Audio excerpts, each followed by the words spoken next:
भारत देश जिसे उसकी तेजी से बढ़ती हुई जीडीपी के लिए जाना जाता था, उसी देश में कुछ बेमिसाल हो रहा है। भारत की जीडीपी सेकंड क्वार्टर में 1/3 गिरावट ले चुकी है। सड़कों से लेकर स्टॉक मार्केट तक और आम भारतीय की जिंदगी पर इसका गहरा प्रभाव पहुंचने वाला है। चलिए इस इकोनॉमिक ड्रॉप को समझने की कोशिश करते हैं कि क्वार्टर 2 में भारत की जीडीपी इतनी लो कैसे हो गई। GDP stands for gross domestic product. Imagine कीजिए एक बड़ा सा नंबर जो बताता है कि एक साल में किसी भी देश ने गुड्स और सर्विसेज से कितने पैसे बनाए। गुड्स यानी कि आइटम्स, प्रोडक्ट जिन्हें आप देख सकते हैं, जिन्हें आप फिजिकली टच कर सकते हैं, just like pen, computer, mouse. और services like health care, education, transportation etcetera. अगर जीडीपी बढ़ रही है तो इसका मतलब कि देश ज़्यादा प्रोड्यूस कर रहा है और उसके लोग ज़्यादा चीज़ें खरीद रहे हैं, विच मीन्स इकॉनमी अच्छा कर रही है।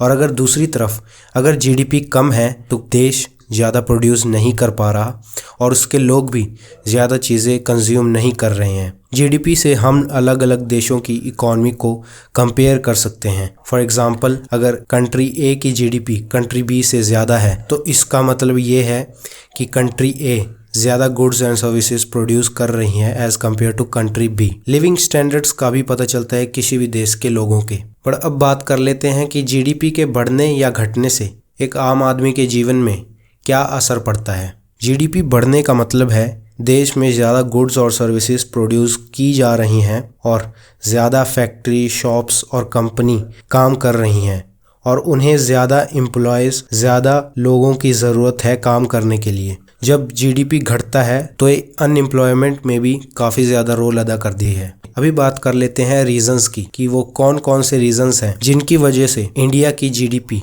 क्वार्टर 2 में काफ़ी कम हो गई। सबसे बड़ा जो कारण है वो है industrial slowdown. Sectors like petroleum product, iron, steel and cement, इनकी प्रोडक्शन काफ़ी स्लो हो गई थी। माइनिंग सेक्टर में भी काफ़ी ज़्यादा स्लोडाउन देखने को मिला। तीसरा जो सेक्टर है वो है utility services, water supply, gases and electricity. इसकी डिमांड भी काफ़ी कम देखने को मिली। तो ये कुछ की फैक्टर्स थे जिनकी वजह से हमें इकोनॉमिक ड्रॉप देखने को मिला। वहीं दूसरी तरफ कुछ सेक्टर ऐसे भी हैं जिन्होंने काफ़ी अच्छा परफॉर्म करा, जैसे होटल सर्विसेज और एग्रीकल्चरल सेक्टर में इस बार काफ़ी बढ़ोतरी देखने को मिली। I hope you enjoyed the video. मैं मिलता हूँ आपसे अगले वीडियो में, तब तक के लिए टेक केयर।